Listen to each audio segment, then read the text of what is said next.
समाजवाद मीमांसा समाजवाद उन्मुख संघीय लोकतान्त्रिक गणतन्त्रात्मक नेपाल राज्यका सार्वभौम सत्ता सम्पन्न हामी नेपाली जनता, दिगो शान्ति, सुशासन, विकास र समृद्धिको हाम्रो आकांक्षा, लोक कल्याणकारी राज्य व्यवस्था र सामाजिक न्यायको हाम्रो गन्तव्य।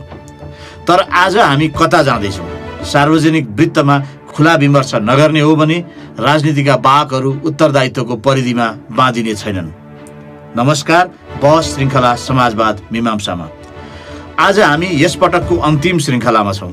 त्यसैले आज म भन्न चाहन्छु, आफू वरिपरि आफ्नो समाज र देखिएका विसङ्गति उप असहमति जाहेर गरिरहौँ, प्रश्नहरू सोधिरहौँ, प्रश्नहरूलाई सेलाउन नदिउँ। समाजवाद मीमांसा विमर्श श्रृङ्खला 2078 साल असोज 28 गते, तदनुसार सन् 2021 को अक्टोबर 14 का दिनदेखि यस रेडियो कान्तिपुरमा सुरु गरिएको थियो। गएको 3 महिनाको अवधिमा 11वटा विमर्श श्रृङ्खला प्रस्तुत गर्ने क्रममा साताको एक दिन आधा घण्टा हामी राष्ट्रिय हित, लोकतन्त्र र अग्रगामी परिवर्तनको युग चेतनालाई मुखरित गर्दै सार्वजनिक वृत्तको अभ्यास गरिरहेका थियौँ।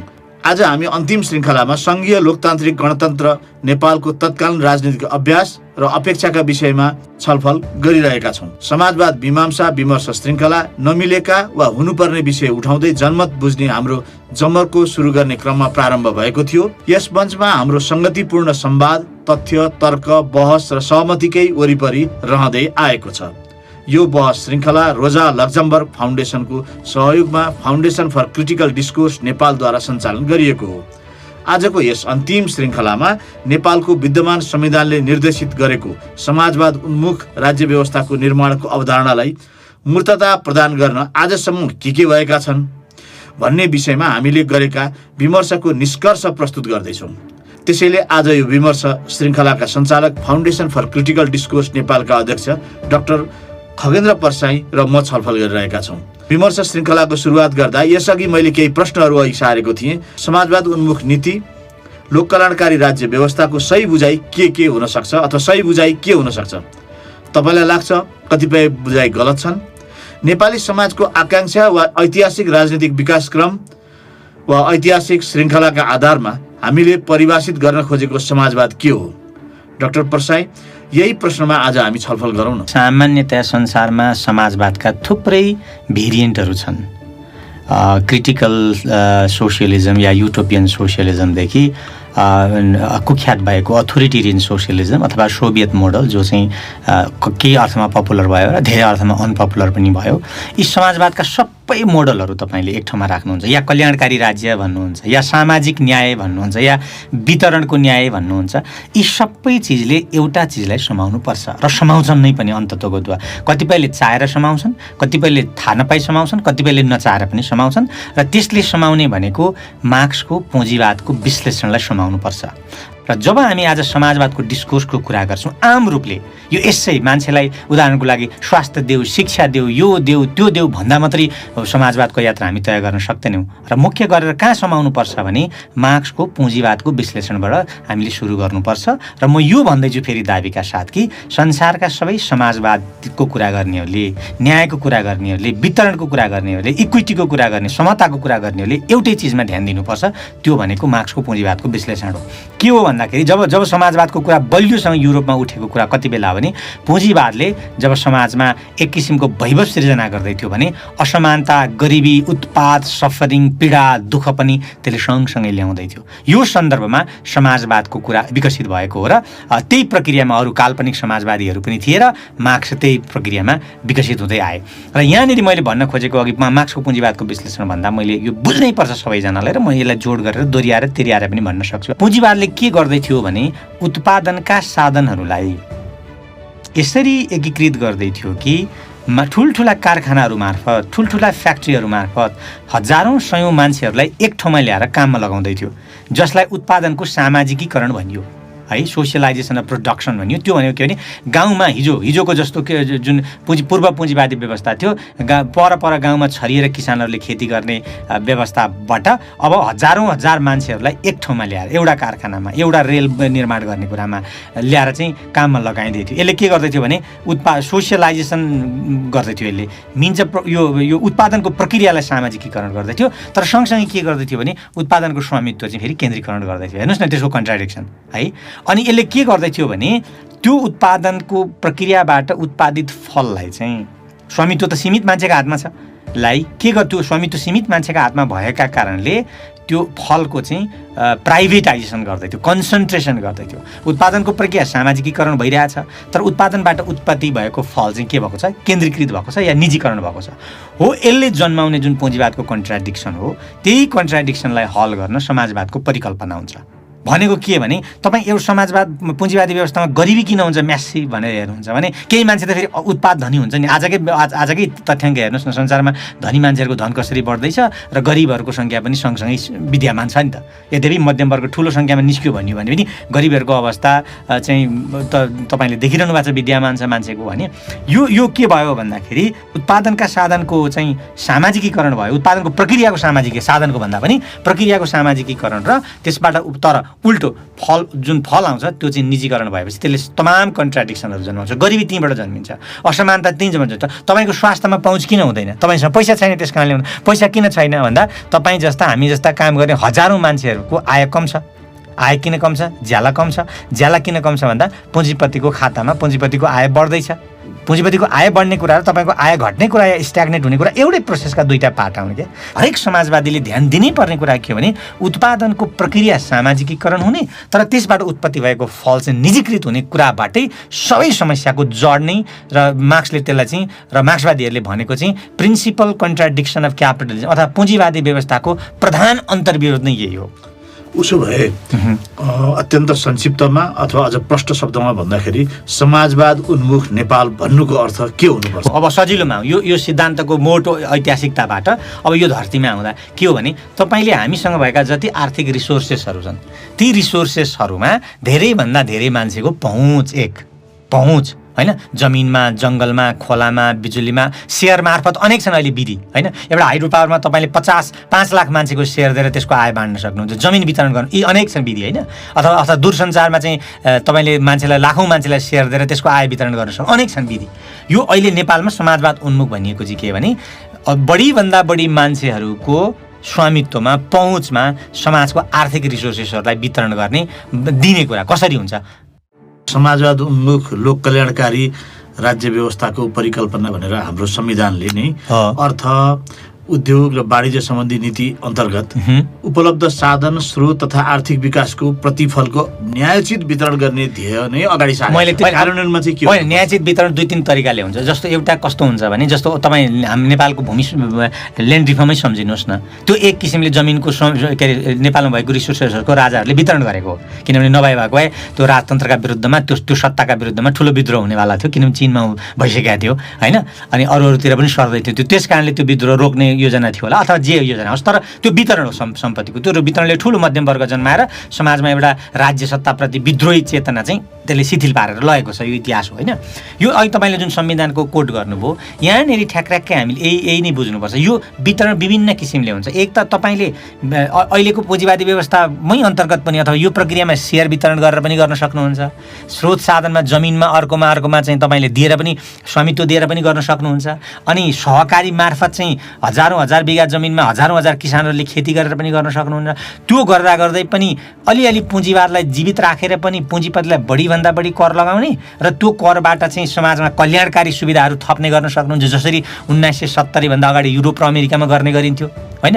1930 को सङ्कट पछाडि त्यो सङ्कटलाई यसरी नै टारिएको थियो कि अनि बढीभन्दा बढी जस्तो तपाईँ अर्को तरिका के छ भने इभन ल पुँजीपति छ, मालिक छ, तर त्यसमा मजदुरहरूका अधिकारहरूको ग्यारेन्टी गर्नुहुन्छ। तपाईँ मजदुरको ज्याला वृद्धि गरिदिनुहुन्छ, उसका सुविधाहरूको होइन, उसका इन्सुरेन्सहरूको चाहिँ कानुनी ग्यारेन्टी गरिदिएपछि के हुन्छ भने अघि मैले भनेको थिएँ नि, त्यो फ्याक्ट्रीले त्यो उद्योगले उत्पत्ति गरेको सम्पत्ति उत्पादन गरेको सम्पत्ति अब पुँजीपतिका खातामा मात्रै गएन हो, ठुलो हिस्सा उसकामा जान्छ होला, तर केही महत्त्वपूर्ण हिस्सा कहाँ पनि आउँछ, समाजका नागरिकहरूमा र मजदुरहरूमा पनि आउँछ। यसले के गर्छ भने पुँजीवादभित्रै पनि पुँजीवादका विरुद्ध एक्सप्लोसिभ फोर्स हुने जुन एउटा एक्सप्लोसिभ हिसाबले आन्दोलन विकसित हुने ठाउँलाई चाहिँ रोकिदिन्छ फेरि, किनभने सम्पत्तिको वितरण धेरै थोरै भयो नि त होइन। यसैले आजका मितिमा अघि तपाईँले भनेको यो उन्मुख हुने भनेको के हो भन्दाखेरि यिनै चिरा अब कर मार्फत, अघि मैले भने यिनै 4-5वटा विधि मार्फत चाहिँ हामी सम्पत्तिको पहुँच र सम्पत्तिको वितरण या पुनर्वितरणलाई व्यवस्थित गर्न सक्छौँ। यो संसारका इभन पुँजीवादी देशहरूले पनि गरेका छन् र आफूलाई लोक कल्याणकारी पुँजीवाद भन्ने देशहरूले पनि गरेका छन्। नागरिकको जीव, धन, समानता र स्वतन्त्रताको संरक्षण, कानुनको शासन, मौलिक हक तथा मानवाधिकारका मूल्य, मान्यता, लैङ्गिक समानता, समानुपातिक समावेशीकरण, सहभागिता र सामाजिक न्याय, राष्ट्रिय जीवनका सबै क्षेत्रमा न्यायपूर्ण व्यवस्था। नेपालमा अब लोक कल्याणकारी राज्यको परिभाषा प्रस्तुत गर्दा हाम्रा राजनीतिका वाहकहरूले कायम गरेको मतैक्य यही हो। तर यो आकांक्षालाई साकार पर्ने आधारहरूको बारेमा अवलोकन के छ तपाईँको? लोक कल्याणकारी राज्य अरू जे जति भने पनि यी सबैको एउटा आधार हुन्छ कि यदि स्रोत र साधनमा तपाईँले सबै मान्छेको उस्तै पहुँच निर्माण गर्नु भएन भने, आर्थिक रूपले सबै मान्छेका आधारभूत अधिकार ग्यारेन्टी गर्ने र अधिकतम समानता उन्मुख व्यवस्था सृजना गर्नु भएन भने, आर्थिक रूपले है म भन्दैछु फेरि, तपाईँका ती मानवाधिकारदेखि लिएर समता, समानता यी सबै कुराको कुनै मिनिङ हुँदैन, यी सबै खोक्रा हुन जान्छन्। उदाहरणको लागि नि कानुनमा सबैको समानता भनेको के हो? मानौँ एउटा थुप्रो मध्ये एउटा के हो भने कानुनी उपचारमा सबैको समान हैसियत, समान पहुँच हो भन्ने, त्यो कति बेला सम्भव हुन्छ? एउटा मान्छे धेरै धनी छ, एउटा मान्छे धेरै गरिब छ, ती दुईटाको समान पहुँच कहिले हुन्छ? हुँदैन नि।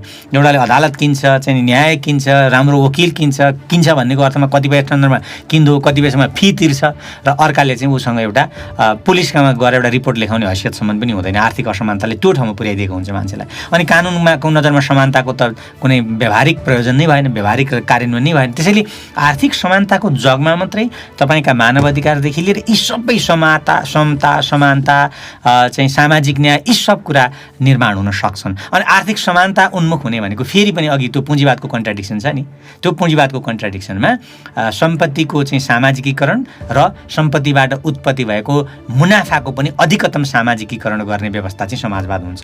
पुँजीवादले सम्पत्तिको उत्पादनको प्रक्रियालाई सामाजिकीकरण गर्छ तर फाइदालाई निजीकरण गर्छ, समाजवादले चाहिँ दुईटैलाई सामाजिकीकरण गर्छ। यो गर्नुभयो भने मात्रै, यो उन्मुख हुने कुरा जानुभयो भने मात्रै तपाईँका समानता र मानवाधिकार उन्मुख समाज बन्न सक्छ। गएका विमर्श श्रृङ्खलाहरूमा मैले विमर्शलाई अघि बढाउने क्रममा नेपालको वर्तमान संविधानको प्रस्तावनामा लिपिबद्ध गरिएको लोकतान्त्रिक मूल्य र मान्यतामा आधारित समाजवादप्रतिको प्रतिबद्धता र समृद्ध राष्ट्र निर्माण गर्ने लक्ष्यका सम्बन्धमा विभिन्न व्यक्तित्वहरू राजनीति शास्त्र, अर्थशास्त्र, समाजशास्त्र, समावेशीकरण, शिक्षा र जनस्वास्थ्यसँग सम्बन्धित प्रबुद्ध व्यक्तित्वहरूसँग प्रश्नहरू राख्दै आएको छु। र दुईवटा श्रृङ्खलामा मैले शिक्षाविदहरूसँग सोधेको थिएँ, शिक्षाको सन्दर्भमा सामाजिक न्यायको हकलाई कसरी बुझ्ने, समाजवाद उन्मुख लोक कल्याणकारी राज्य व्यवस्थाको बाटोमा आधारभूत शिक्षाको व्यवस्था, उच्च शिक्षा सम्बन्धी व्यवस्था कस्तो हुनुपर्छ। त्यसै गरी मैले जनस्वास्थ्यविदहरूसँग सोधेको थिएँ, स्वास्थ्य सम्बन्धी हकको व्यवस्था कसरी अगाडि बढ्नु पर्दछ। स्वास्थ्यमा पहुँच भन्ने बित्तिकै समाजका रिसोर्सेसहरूमा पहुँच भनिएको हो कि शिक्षामा पहुँच भनेको के हो भने समाजका रिसोर्सेसहरूमा मेरो पहुँच होस् भन्नु पर्छ।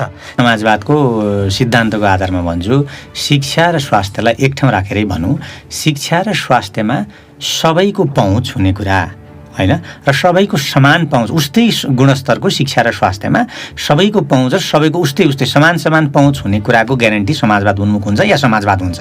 त्यो कतिपय ठाउँमा पुँजीवादीहरूले पनि भन्ने गर्छन्, तर पुँजीवादीहरूको पहुँच चाहिँ आफ्नो खल्तीमा कति पैसा छ त्यसमा निर्धारित हुन्छ। यो भनेको के हो, सबैको शिक्षा र स्वास्थ्यमा सबैको उस्तै पहुँच हुने भनेको के हो भने एउटा बाटो कि त सबैको उस्तै आयो हुनेछ र सबैको उस्तै आयो भएपछि सबैले उस्तै चाहिँ शिक्षा खरिद गर्न, शिक्षा र स्वास्थ्य खरिद गर्न पाउनेछन् भन्ने बाटोबाट जानुपर्छ। एउटा अर्को बाटो, राम्रो बाटो के हो भने, र संसारका पुँजीवादी देशले पनि अपनाएको बाटो है, फेरि लोक कल्याणकारी राज्यले अपनाएको बाटो के हो भने शिक्षा र स्वास्थ्यमा सरकारको ठुलो लगानी, सामाजिक क्षेत्रको ठुलो लगानी, सानो तहदेखि प्रदेश सरकारदेखि केन्द्रीय सरकारसम्म उसले लगानी गर्ने र त्यो लगानी मार्फत चाहिँ सबैलाई पहुँच दिने भन्ने एउटा बाटो छ। अब त्यो गर्नको लागि पनि के हुनुपर्छ भने राज्यसँग धेरैभन्दा धेरै रेभिन्यू हुनुपर्छ। त्यो प्राप्त गर्ने दुई तीनवटा विधि छन्। एउटा राज्य स्वयंले केही कारखानाहरू चलाउँछ, केही ट्रान्सपोर्टेसनका सिस्टम गरेका छन् पुँजीवादी देशमा पनि। रेल चलाउँछ, हवाईजहाज चलाउँछ, राज्य स्वयंले स्वामित्वमा कतिपय नाफा हुने चिजहरू चलाइन्छ र त्यसबाट आएको नाफा शिक्षामा लगाइन्छ एउटा। अर्को के हुन्छ भने पुँजीपतिहरूले नि कारखानाहरू चलाउँछन् तर उनीहरूलाई अत्यन्तै धेरै ट्याक्स लिएर ठुलो मात्रामा ट्याक्स लिएर त्यो ट्याक्सको आएको पैसाले चाहिँ स्वास्थ्य र शिक्षामा धेरै मान्छेको पहुँच हुने गरी स्वास्थ्य र शिक्षाको ओभरहाउल गरिन्छ, त्यसको सुधार गरिन्छ हैन। भनेको कर्णालीमा को शिक्षा र बुढा नीलकण्ठको शिक्षालाई उस्तै बनाउने ठाउँमा पुगिन्छ र त्यो पनि सामाजिकृत रूपले सामूहिक लगानीमा गरिन्छ। यो चाहिँ समाजवाद उन्मुख शिक्षा हो। यहाँ तपाईँले पुँजीवादको कन्ट्राडिक्सन हल गर्नै पर्छ धेरै थोरै। पुँजीवादलाई जीवित राखेर पनि पुँजीपतिहरूलाई बाँच्न दिएर रहन दिएर पनि उनीहरूलाई बढीभन्दा बढी कर लगाएर शिक्षा र स्वास्थ्यमा ल्याउने कुरा चाहिँ समाजवाद उन्मुख हुन्छ। यो कुरा इभन पुँजीवादी देशमै पनि गरिएको छ र लोक कल्याणकारी राज्य भनेको आधारभूत रूपले पुँजीवादी व्यवस्थाभित्रका लोक कल्याणकारी राज्यहरूमा पनि यही गरिएको छ। साउथ कोरियामा पनि भएको थियो क्या, पुहाङ स्टिल कम्पनी भन्ने एउटा ठुलो पुहाङ स्टिल कम्पनी चाहिँ सरकारी स्वामित्वको स्टिल कम्पनी थियो। संसारको 8-10 वर्षमा त्यो बेस्ट स्टिल कम्पनी भयो। त्यसबाट उत्पत्ति भएको नाफा कहाँ जान्थ्यो भन्दा राज्यले जहाँ चाहन्थ्यो त्यहाँ लग्न सकिन्थ्यो। युरोपमै पनि तपाईँ हेर्नु न होइन, कतिपय ठाउँमा रेलदेखि हवाईजहाजसम्म सबै के छ राज्यको स्वामित्वमा छ र त्यो स्वामित्वमा भएको कारणले गर्दा त्यसबाट हुने ठुलो नाफालाई चाहिँ स्वास्थ्य र शिक्षामा उनीहरूले लगाउँछन्। उसो भए कसैलाई बताउनु पर्यो, तस्बिर कसैको मस्तिष्कमा बनाउनु पर्यो भने समाजवादको तस्बिर कसरी बनाउने? समाजवादकै त तस्बिर अहिले बनाउन गाह्रो हुन्छ। त्यो अलि 40, 50, 60 वर्ष पछाडि भविष्यलाई छोडौँ। हाम्रो युगले समाजवादले जहिले पनि ऐतिहासिकताको कुरा गर्छ। तपाईँ यो मितिमा समाजवाद उन्मुख के गर्न सक्नुहुन्छ त्यहाँबाट थाल्नुपर्छ। 50 वर्ष पछाडि समाज यस्तो हुनेछ भन्ने कल्पनामा रमाउनु हुँदैन। त्यो चाहिँ हाम्रो पछिल्लो पिँढी नाति नातिनीहरूको पिँढीको जिम्मेवारी हो क्या। तपाईँको युगको जिम्मेवारी के हो आज भने आजका मितिमा हामी समाजवाद उन्मुख हुन सक्छौँ कि सक्दैनौँ? सक्छौँ भने कसरी सक्छौँ? जस्तो जमिन धेरै वितरण गरेर समाजवाद उन्मुख हुन्छ कि सहकारीकरण गरेर हुन्छ भन्ने प्रश्न तपाईँले समाधान गर्नुपर्छ आजका मितिमा है। त्यसैले सहकारीको बाटो चाहिँ जमिनको समाजवादको उत्पादन बढाउनेदेखि र वितरण दुईटैको बाटो हो जमिनको सहकारीकरण भन्ने बाटो जानु भने त्यही अनुसारको नीति बन्नु। ठुला उद्योग धन्दाहरू कस्ता हुनेछन्, राज्यको स्वामित्वमा हुनेछन् कि निजी, यो तोक्नु पर्यो तपाईँले।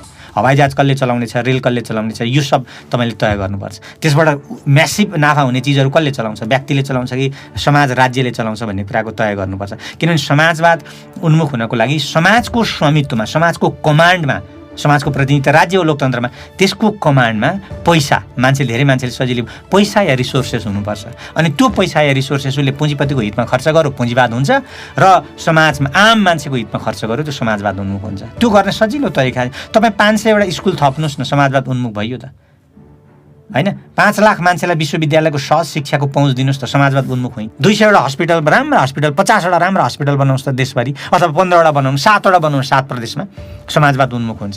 जहाँ सबै मान्छेको पहुँच हुनेछ। मान्छेले अपरेसन गर्नको लागि पहिलामा चाहिँ एकाउन्ट सेक्सनमा गएर चाहिँ पैसा डिपोजिट नगर्ने हैन, र त्यो एकदम सुलभ अपरेसन हुने स्थिति बनाउनु समाजवाद उन्मुख हुन्छ। यो चाहिँ किसानको आय बढाउनुहोस् त, यस्तो म्यासिभ सङ्ख्याका किसानहरूको आय बढाउने नीति ल्याउन सक्नुभयो भने त्यो समाजवाद उन्मुख हुन्छ। किनभने सम्पत्तिलाई त्यसले वितरण गर्छ नि। सम्पत्तिको वितरणको प्रक्रिया नै के हो भन्दाखेरि नाफाको वितरणको प्रक्रिया नै, सम्पत्ति सबै सामाजिक हुन्छ कि सामाजिक रूपले उत्पत्ति हुन्छ। तपाईँको नाममा निजी भए पनि त्यो उत्पादनको प्रक्रियामा समाजका हरेक धेरै मान्छेको भूमिका हुन्छ कि, तर त्यो मेरो नाममा छ हैन। पुँजीपतिहरूले चाहिँ त्यो मेरो फन्डामेन्टल राइट हो भन्छन् भने समाजवादीहरूले त्यो सम्पत्ति त सामाजिक रूपले उत्पत्ति भएको, दुर्भाग्यले पुँजीवादी व्यवस्था तपाईँको नाममा भएको भन्ने तर्क त हो नि हामी समाजवादीहरूको। त्यसैले त्यो सम्पत्तिको अधिकभन्दा अधिक वितरणको प्रक्रिया सुरु गर्नु न। एउटा सानो कुरा गरौँ न, हाम्रो एयरलाइन्सलाई 20 लाख नेपालका सबैभन्दा गरिबहरूलाई सेयर बाँडौँ न एयरलाइन्सको। पुँजीवादी व्यवस्थामै पुहाङ स्टिल कम्पनी निजीकरण गर्दा त्यसो गरेको थियो क्या कोरियन सरकारले। 20 लाख मान्छेलाई त्यो चाहिँ तपाईँ एयरलाइन्सको स्वामित्व दिनुहोस् त, त्यसबाट उत्पत्ति भएको नाफा त्यो 20 लाखका वार्षिक जाँदैन। यो चिज दूरसञ्चार भनौँ न, अहिले यत्रो धेरै पैसा छ हाम्रो दूरसञ्चारसँग। त्यो दूरसञ्चारमा चाहिँ भनौँ न उदाहरणको लागि अहिले नेपालका सबैभन्दा पछाडि परेका, आर्थिक रूपले पछाडि परेका दलित महिला, उदाहरणको लागि दलित महिलाहरूलाई त्यो दूरसञ्चारको फ्रीमा 5-5 हजारको सेयर बाँड्नु त के हुन्छ? पुँजीवादीहरूले गरिसकेका छन् कि त्यो कुरा, कनिका बाँडेको भनिँदैन कि यसलाई। अथवा 100 रुपियाँमा सेयर दिउँ न उनीहरूलाई ल। त्यसबाट त्यो समाजको तल्लो वर्गका दलित महिलाहरूको उन्नति कसरी सुरु हुन्छ, तिनले कसरी समाजमा राज्यमा स्वामित्वको अनुभूति गर्न थाल्छन्। इम्पावरमेन्ट भनेको त त्यो हो नि त। त्यसरी जान्छ समाजवाद उन्मुख हुने कुरा। तर हामीले जसरी संविधानमा समाजवाद उन्मुख भनेर एउटा मतैक्य कायम गरेर लेख्यौँ, त्यो अनुसारको छलफलहरू चाहिँ समाजमा, त्यो अनुसारको कुराकानी प्रश्नहरू चाहिँ नभएको जस्तो लागेर पनि हो नि हामीले यो कार्यक्रममा अलिकति भए पनि प्रयत्न गरेको होइन। अब यो प्रश्नहरू किन उठ्दैनन्, यो प्रश्नमा संवाद किन हुँदैन भन्दा अहिलेको यो पुँजीवादी युगको र अहिलेका एजेन्डा, अहिलेको दर्शन, अहिलेको विचारधारा, अहिलेका चिन्तन प्रणाली सबै कुरा अहिले पुँजीवादले निर्णय गर्छ, निर्धारण गर्छ या पुँजीवाद अनुकूल स्वतः हुँदै जान्छन्। मिडियाले के डिस्कोर्स गर्छ, विश्वविद्यालयमा के पढाइन्छ, विश्वविद्यालयका प्राध्यापकहरूले कस्ता विषयमा रिसर्च गर्न रुचि राख्छन्, कहाँबाट के विषयमा फन्डिङ आउँछ, यो सबै कुरा पुँजीवाद अनुकूल मात्रै हुन्छ।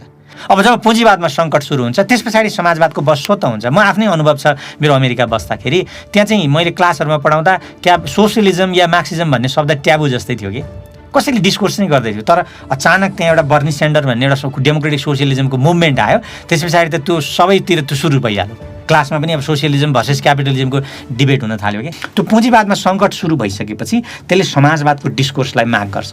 तर पुँजीवाद जति बलियो छ र बलियो बनिरहेको छ, उसले आफूलाई पुनरुत्पादन गरिरहेको छ, उसले आफूलाई क्रान्तिकारी ढङ्गले चाहिँ स्थापित गरिरहेको छ, नाफा बढाइरहेको छ भने उसले के गर्छ भने समाजवादका डिस्कोर्सलाई खाइदिन्छ र उसले आफू अनुकूल डिस्कोर्स मात्रै, त्यो स्पेक्ट्रमभित्र, पुँजीवादको स्पेक्ट्रमभित्र मात्रै उसले डिस्कोर्सहरू अलाउ गर्छ क्या। यो डिस्कोर्सको कुरामा अथवा चाहिँ नि कन्टेन्ट अन्तर्वस्तु मिडियाको बारेमा प्रशस्त अध्ययनहरू भएका छन् होइन, पुँजीवादी देशहरूमा पनि भएका छन् र खास गरी मिडियाका सामग्रीहरू अन्तर्वस्तुहरू कसरी बन्छन्, कसरी बनिरहेका छन् भन्ने विषयमा यो पनि एउटा ठुलो अध्ययनको क्षेत्र र ध्यान दिनुपर्ने छ। मलाई अहिले यतिखेर चाहिँ फेरि समाजवादका विभिन्न पक्षहरूको बारेमा कुरै गर्दै गर्दाखेरि समाजवाद उन्मुख समाजमा समाजवादको निर्माण गर्नलाई समग्र सञ्चार प्रणाली पनि त्यसै अनुसारको हुनुपर्छ। जस्तो सञ्चार के को लागि, मिडिया के को लागि, सञ्चारका साधन के को लागि। जसरी हामी अरू उत्पादनका साधनहरू केही सीमित वर्ग, केही मानिससँग केन्द्रीकृत हुँदाखेरि आम मानिस टाढा हुन्छ भन्छौँ, सञ्चारको साधन पनि करिब करिब त्यस्तै रहेछ, त्यो रहेछ। सञ्चारको साधनलाई ठ्याक्कै त्यसरी हेर्दाखेरि सञ्चारका जुन यो मानसिक उत्पादनको साधन छ, यो साधनमा पहुँच मानिसको कस्तो छ र त्यसबाट फाइदा कसले लिइरहेका छन्। सञ्चारका साधनहरूको उपलब्धता मात्रैले पनि समाजवाद वा लोकतन्त्र हुँदैन रहेछ। त्यो उपलब्ध साधनहरूमा को बोलिरहेका छन्, कसको कुरा आइरहेको छ र आम जनताका सञ्चार आवश्यकताहरूको बारेमा ख्याल गरिएको छ कि छैन। सञ्चार आवश्यकताहरू मानिसको पानी पर्दैछ भन्ने कुरा 2 दिन अगाडि राम्रोसँग थाहा पाउने हो भने धेरै खेती किसानहरूको राहत हुने थियो, अथवा धेरै त्यस्ता जीवनसँग जोडिएका सूचनाहरू कसले पुर्याउने। सञ्चारलाई यदि हामीले ध्यान नदिने हो भने जुनमा मुनाफा हुन्छ र जुनमा जस्तो खालको सामग्रीले तत्कालै फाइदा गर्न सक्छ अथवा चाहिँ त्यो व्यापारिक हुन्छ, त्यो व्यापारिक प्रयोजनको लागि छ, त्यस्ता सामग्रीहरू प्रोत्साहित हुँदै जाने समस्या हुँदो रहेछ।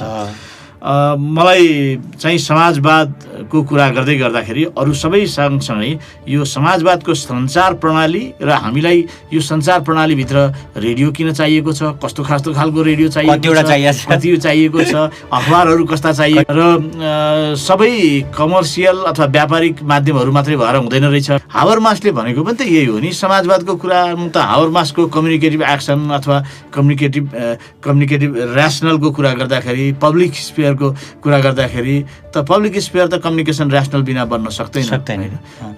त्यतापट्टि पनि ध्यान दिनुपर्छ। त्यो बन्न सक्दैन, त्यो बिना सामान्य लोकतन्त्र पनि बन्न सक्दैन। र समाजवादको कुरा त धेरै माथिको कुरा, सामान्य इभन पुँजीवादी व्यवस्थाभित्रकै लोकतन्त्र पनि त्यो लोकतन्त्र हुनको लागि त्यसले त्यो स्पेयरलाई खुला पार्नुपर्छ भन्ने हाबरमासको ठुलो सिद्धान्त हो।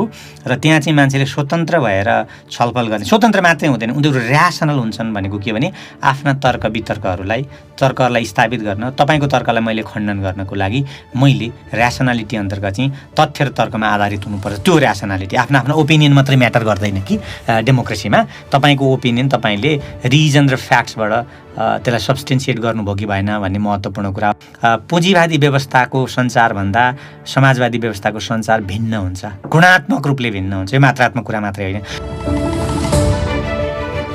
समाजवाद मीमांसाको यसपटकको अन्तिम श्रृङ्खलामा म फाउन्डेसन फर क्रिटिकल डिस्कोर्स र यसका अध्यक्ष तपाईँ डाक्टर प्रसाई, हरेक अङ्कको रेकर्ड र सम्पादन गर्ने माउन्ट एभरेस्ट म्युजिक सेन्टर बानेश्वरका सङ्गीतकार किरण गजबेर मानसी, प्रसारणको व्यवस्था मिलाउने की एडभर्टाइजिङ एजेन्सी र यसका प्रमुख रविन्द्र रिजाल शशी, प्रसारण गर्ने रेडियो कान्तिपुर र हरेक अङ्कमा स्थलगत जनमत सङ्कलन गरेर सहयोग गर्ने नवोदित पत्रकार दिपा सुनवारप्रति हार्दिक आभार प्रकट गर्दछु।